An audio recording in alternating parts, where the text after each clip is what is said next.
Hi, this is Joseph. Today I'm praying for South Africa, and the Lord showed to me over South Africa a false covering. And the Lord said to me, I will remove this false covering and I'll restore South Africa and wash South Africa clean by the blood of Jesus. Now, about this false covering, the Lord showed to me this beautiful fig tree, and it had beautiful big green leaves on this fig tree, but the fig tree didn't have any fruit in it. And so it has this appearance of, it's amazing, wow, it's such a beautiful tree, this tree is really going to provide for us. But then when you go and look in this tree, it doesn't have any fruit, it's false, it promises something that it does not deliver. It gives you this promise of true covering, but it's a false covering.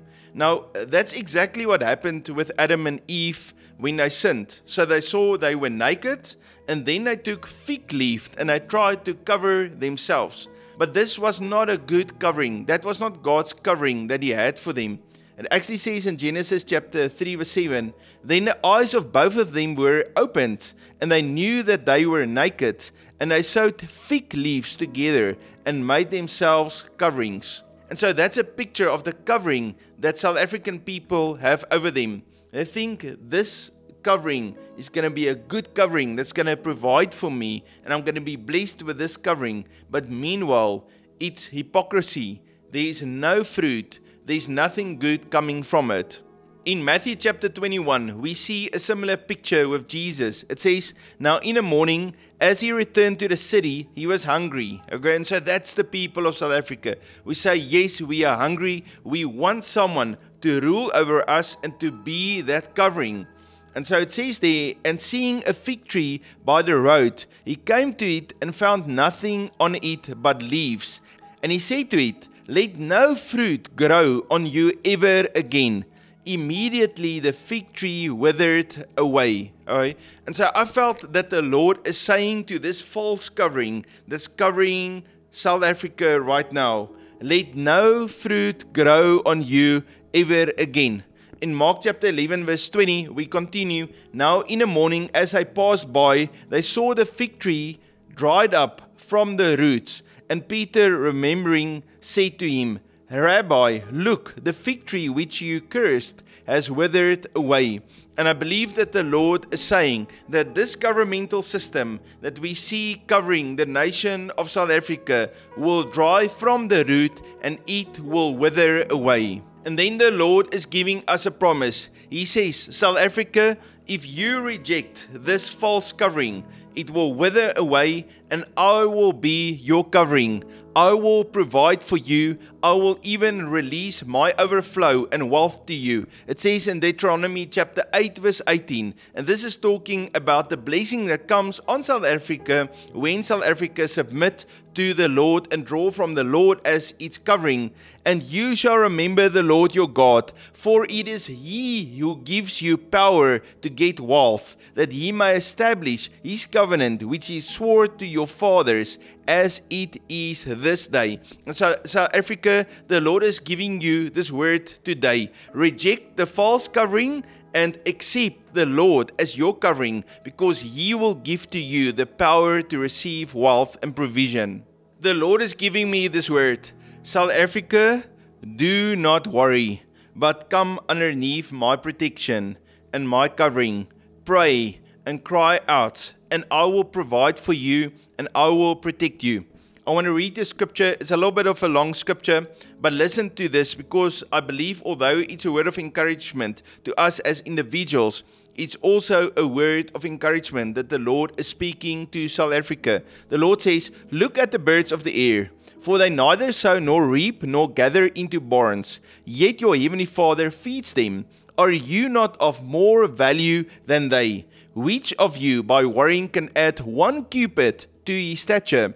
So why do you worry about clothing? Consider the lilies of the field, how they grow. They neither toil nor spin. And yet I say to you that even Solomon in all his glory was not arrayed like one of these. Now if God so clothes the grass of the field, which today is and tomorrow is thrown into the oven, will He not much more clothe you, O you of little faith?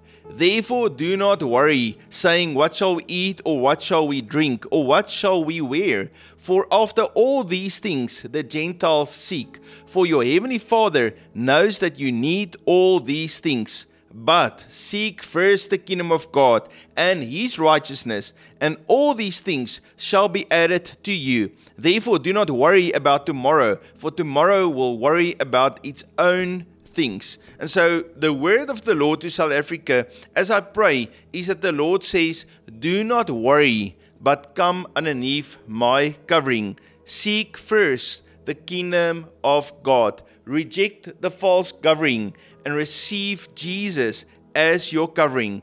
As Jesus washes South Africa clean by his blood, and South Africa submit under the authority of Jesus, I just see how the Lord open up the windows of heaven and release blessings, breaks that spirit of poverty of the nation, and leads South Africa into overflow. The Lord is giving a word, a promise to South Africa from Deuteronomy chapter 28 about him blessing the work of the hands of those in South Africa.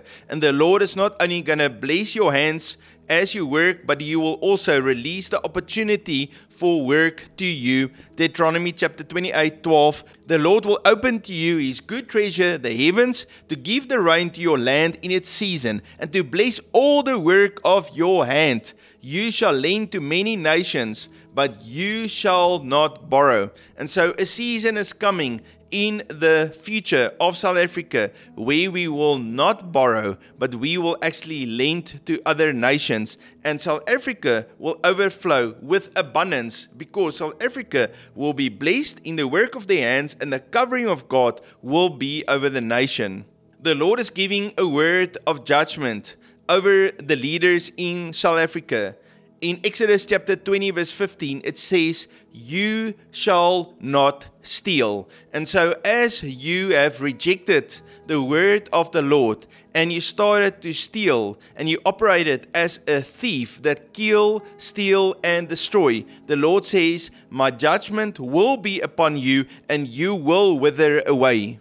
The Lord is saying to me, the businesses in South Africa will be so prosperous that they will have an abundance, and they will adopt a culture of generosity, as it says in Leviticus chapter 19 from verse 9 to 10. When you reap the harvest of your land, you shall not hurry reap the corners of your field, nor shall you gather the gleanings of your harvest. And you shall not glean your vineyard, nor shall you gather every grape of your vineyard. You shall leave them for the poor and the stranger.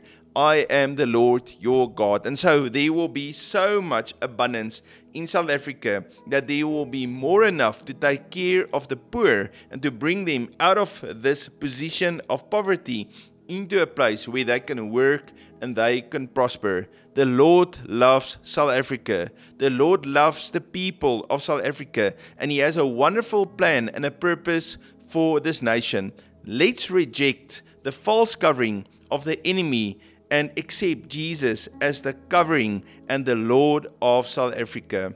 Family, if you are new to Unity with Heaven, please hit that subscribe button, write me a comment. I love and appreciate you. God bless you.